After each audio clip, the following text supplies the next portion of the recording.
What up, Wizards? It's Dev. I promise I'll shave eventually, but I got something more important to get to before I do that, and probably several more important things, to be honest with you. But you might be able to tell by my desktop background here that I am super excited, very jacked for Bloomburrow to happen. And as I record this, we're only about 5 days away from preview season starting, so it won't be too much longer before we start to get seeing these cute, cuddly little aminal boys, and I am really happy about that. But before we get there, I want to do one more of these videos that kind of eulogizes a batch of rotating cards, right? And I think today it's especially relevant to do that because I want to talk about 10 cards that are about to rotate that never really saw their time in Standard and maybe should have. They could have been contenders, but there were various reasons why they weren't, and we can learn lessons from that. A lot to talk about today, so let's go ahead and get to it. This is normally where I would cut and restart the intro because I could probably do it better, but let's be honest with ourselves. That was a great intro, so let's go ahead and get to it.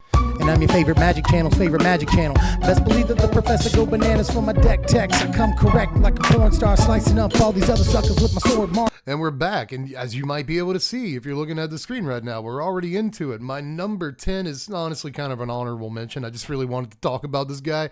It's Flesh Taker, and it was a heartbreaker that this dude was never really playable in Standard. It seemed like we had the chips for him, you know. Elysil Core deck, Rite of Oblivion is a card, plenty of Aristocrat shenanigans going around, and we need a sacrifice outlet. But I guess the lesson we can learn from this that we should have all learned by now is that this costs mana to sacrifice things, and if Aristocrat's deck is going to be any good whatsoever, it needs to not only have good cards that can sack creatures, but more often than not, it has to be a repeatable and free sacrifice outlet, and this passed the repeatable check, but not the free check, and that was a big problem. No matter how cool he is, you know, 80s slasher flick vibes, he's wearing the cow head or whatever, he's an awesome guy. And I honestly just love the design and overall vibe of the card, but was not exactly what either Aristocrats or life gain decks needed. Remember, there was a whole point where like Aristocrats life gain, and it still feels like with Amalia and Elysil Core and Vron and these different ways of draining and gaining life, that maybe it should have been a thing, but even if it were, I don't know that Flesh Taker would have ultimately been a part of it. So sucks to see this dude, who is obviously very, very cool, never actually see play in Standard, but you know, you have to be free if you're a sack outlet. But I just wanted to show this guy one more time. Isn't he cool? Anyway, moving on to number 9, Brilliant Restoration, a card that I really like. I've played on stream a bunch of times. I've done a couple of deck techs on Brilliant Resto, and it just never really did what I always kind of thought that it could do in Standard. 7 mana is a bit much though, and it's not even that 7 mana is a bit much, it's that there's other things in Standard for 7 mana that win the game, and you don't have to set them up as hard as this. So that's one lesson that we can learn from a card like Brilliant Restoration right there. Honestly, if Replenish costs 7 mana, Replenish probably just isn't very good. There's also a possibility that the 4 white mana symbols in this thing's cost kind of kept it down a little bit, but we've had the ability to build a deck with this and at least 2 other colors and reliably cast the card for a good long time, so I'm not sure that it was necessarily the color requirements.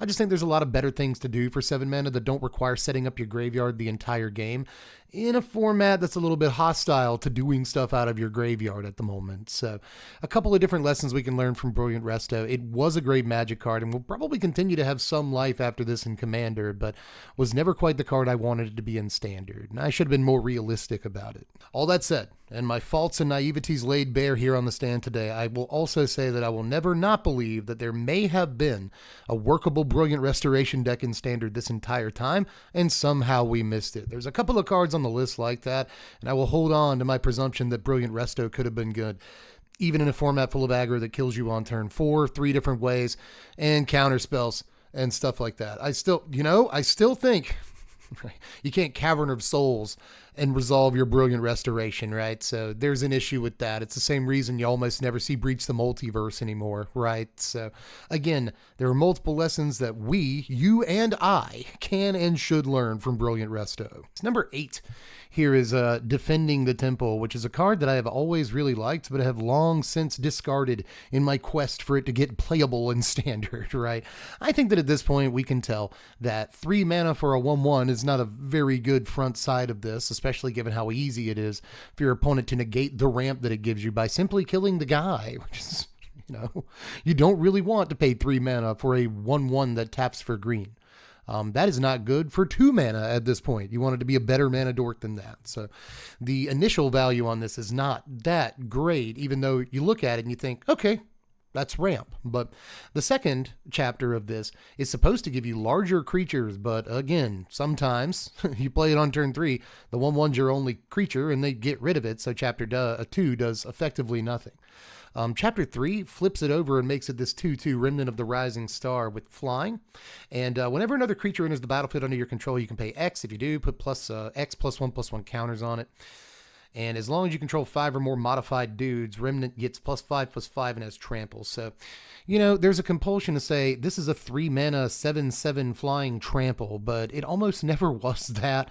Very high reliance on modified creatures here. It wants you to have a bunch of different permanents on the table, creatures specifically on the table, which is not easy to do in a format with so many relevant and cheapish wraths. So easy to play. But aside from just that, I also feel like this mana sink ability that looks so desirable was not actually very usable a lot of the time, even if you did get to your Remnant, because there's so many things to do in a game of Magic, even late into the game. Do you want to activate your creature land? Do you want to activate your Mirrex? Do you want to pop that clue token or that blood token? Do you want to double spell on a turn? Do you want to save mana for a removal spell, right? There's just so many things to do with your mana, even late into the game, that this kind of mana sink ability was not relevant even on turns where it otherwise should have been. So again, multiple lessons, even though it's turn 7, 8, 9 some of the time when you can use this mana sink ability.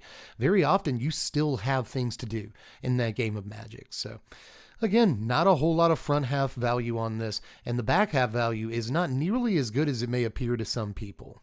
Number 7 is Jinxia Progress Tyrant. Now, I guess this did see some play in the arena and here on YouTube due to various content creators and such, but this never really took hold. And again, I think that this is a situation where 7 mana isn't necessarily too much, but you have to be very, very good at 7 mana.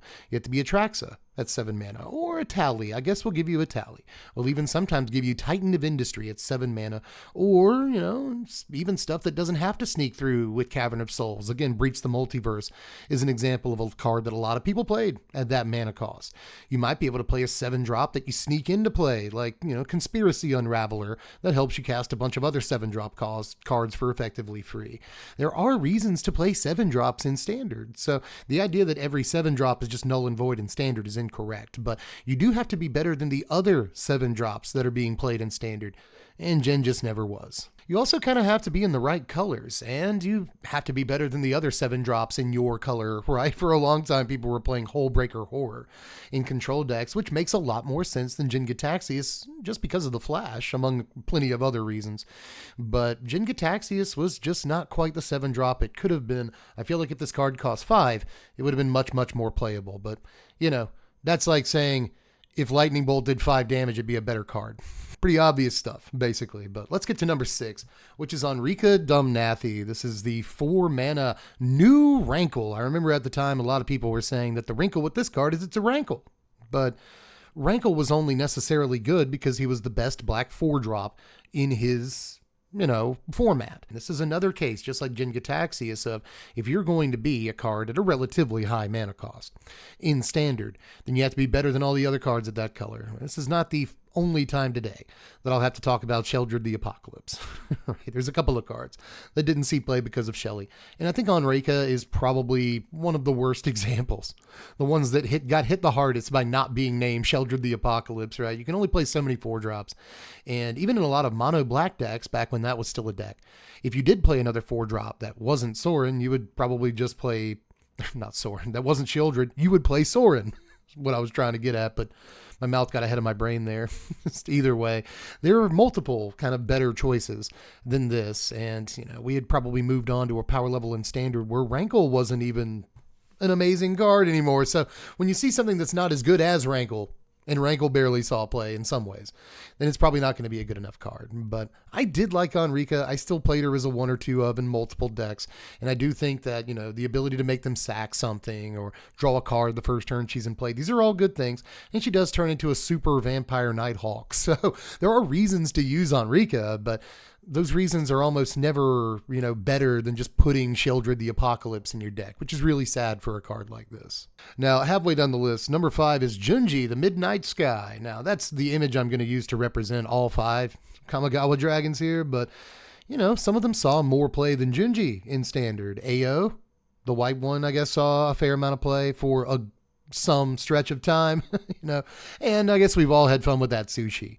While it's been in Standard. A fairly solid creature, that is. But the green one is just kind of bad.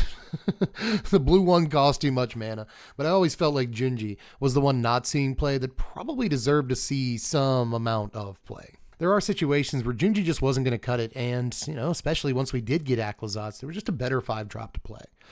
That said, I think it's pretty obvious that I should not get off this card before pointing out that the Wandering Emperor and March of Otherworldly Light and probably the biggest, public enemy on this one, Sunfall, all exist in Standard. And even after rotation, we'll have to worry about, death triggers actually popping off because Sunfall will still be the most played sweeper, one of the most played cards. But this was always a pretty decently statted creature, especially for the mana cost, that could replace itself or force your opponent to make a bad decision.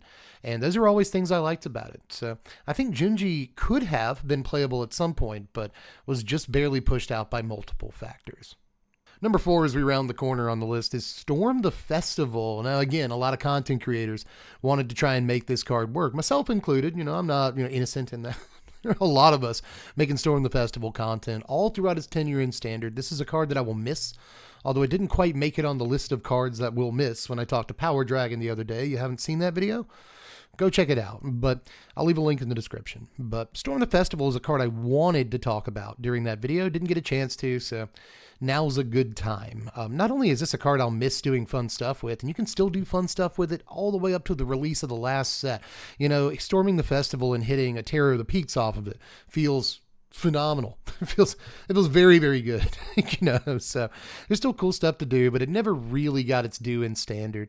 There were a lot of decks focused not just around counter spells or anything, but yeah, counter spells are a big problem with this. But also, even if it did produce a fair amount of value for you, it was almost never game-ending value that turn, and decks could turn the corner against you even if you resolved this card fairly easily. So there were a couple of issues with it. It cost a little bit too much, didn't generate the value you wanted it to, whiffed way too often. I think that's another thing a lot of us can agree on. So sometimes these cards can look very, very tempting, but don't turn up the value you want them to. One more thing, actually, before I get off this card, because it's kind of a weird thing I just thought of, is that you also can't really play this card in decks that also have like 6 and 7 drops that aren't this card. Right, so if you did want to ramp into an Atali or an Atraxo or something like that in your deck, you just can't play Storm the Festival. And if you do play Storm the Festival, you can't play, 5, 6, or really 6, 7 drop creatures in your ramp deck because you're always ramping into Storm the Festival, right? You also don't necessarily want to play all the mana dorks in the world, but you need to play some amount of mana dorks, so you're going to storm into those sometimes, and that's going to screw up your storm. There's just a lot of things that kind of kept this card out.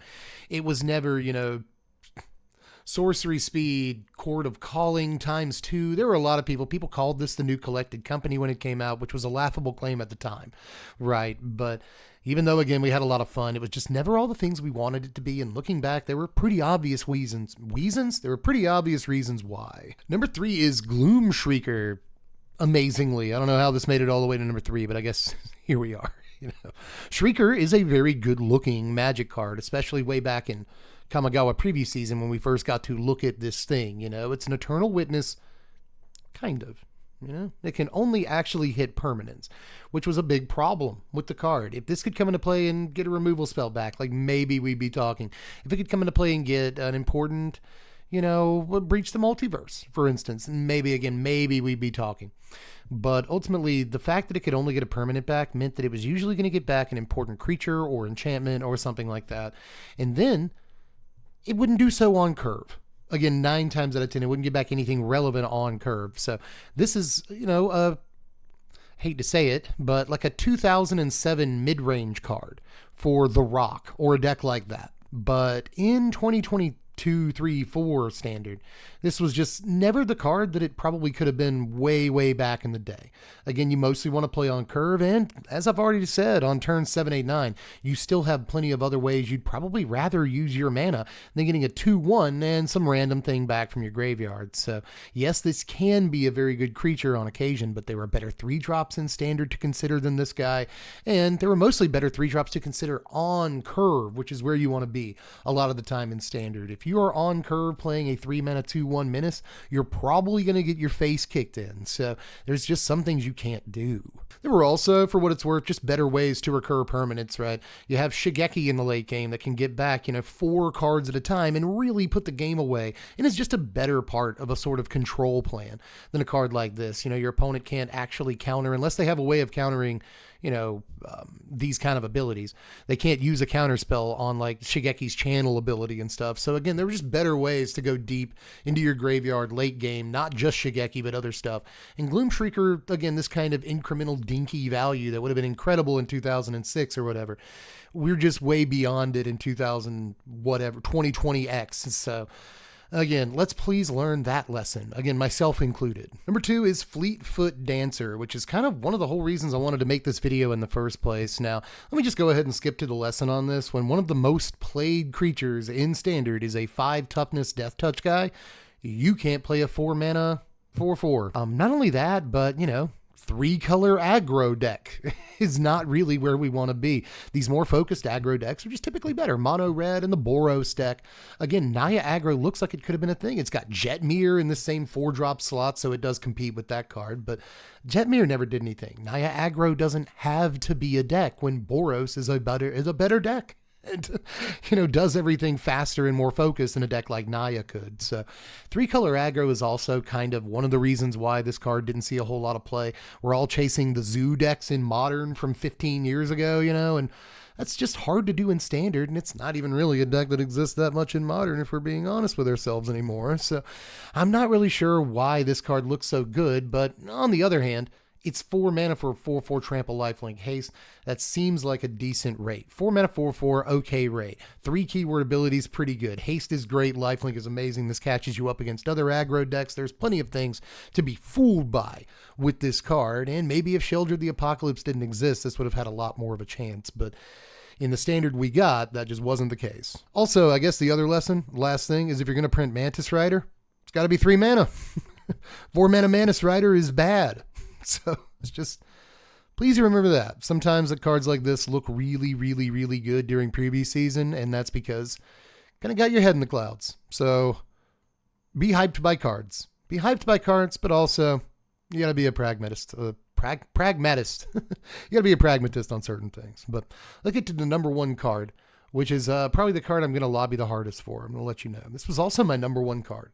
I shouldn't spoil that. But either way, my number 1 for this video is Oni Cold Anvil. I think that there was a point that this was supposed to do something. Now, there's also the chance that people hate moving through these triggers on a Magic Arena, nobody liked playing with Cauldron Familiar and Witch's Oven, and maybe for the same reason, Oni Cold Anvil never really took off because most Standard gets played on Arena and people hate clicking through these things. So there is definitely that, but there's also the chance that this kind of incremental turn-over-turn value just does not cut it in a format where people are resolving attacks on 4 or 5. Right? Or where people are killing you with aggro decks, filling their entire board with 6 creatures, drawing extra cards with 9 Errant of Eos, and this all happens by turn 3. So again, maybe this card just couldn't quite keep up, but I do think at some point there's an argument to be made that we had just enough cards to play an Oni Cold Anvil deck and not have to play with anything embarrassing in our deck. So I'm just going to miss this card an awful lot, and I guess I'll leave you with this because it's kind of the lamest, most bleeding heart thing I feel about this card, but it's something I think of as a deck builder all the time. Stephen King once said, that's a good way to start a quote, right? Stephen King once said that writers sometimes, often even, aren't, creating. necessarily. They're archaeologists who dig things up. And I kind of feel the same way about Magic decks, even more so about Magic decks, because there's a whole design team whose express purpose of existence is to create decks that will be big and standard. I would really like to know if there was an Oni Cold Anvil deck at any point in, play testing or anything that was sort of top tier in their internal meta. I would, because I will always feel like there was an Oni Cold Anvil deck just under our noses the entire time, and we did not excavate it. We failed Oni Cold Anvil in the end. But I guess that's as poetic as I'm going to get in this video. So just let me know how you felt about all the choices today, and cards that would have been in your list, obviously, because I feel like there's a lot of cards. We've obviously pushed the card quality up overall in terms of design. If anything, card complexity has definitely gone up. That often brings card quality up too, as a matter of course. So some of these cards would have been incredible a few years ago, but because all of the ships are rising with the tide at the same time, maybe some of these get thrown by the wayside, caught in the riptide, as it were, if we're going to continue this analogy. But maybe that was the problem with cards like Oni Cold Anvil and Fleetfoot Dancer, is that other cards were simply better, even though these are good Magic cards, traditionally speaking at least. But again, that's about as philosophical as I'm going to get in this video. Just let me know how you felt about all the stuff. And do all the YouTube stuff on your way out. Of course, like, subscribe to the sandwich, do the stuff. I got a Patreon. Check it out if you want to support the content. It's the only way I can continue making content. But aside from that, the pitch is over. I'll get out of your hair now. Love you very much. I'm Deb from The Place. Thanks for watching, Wizards. Spread love and be kind.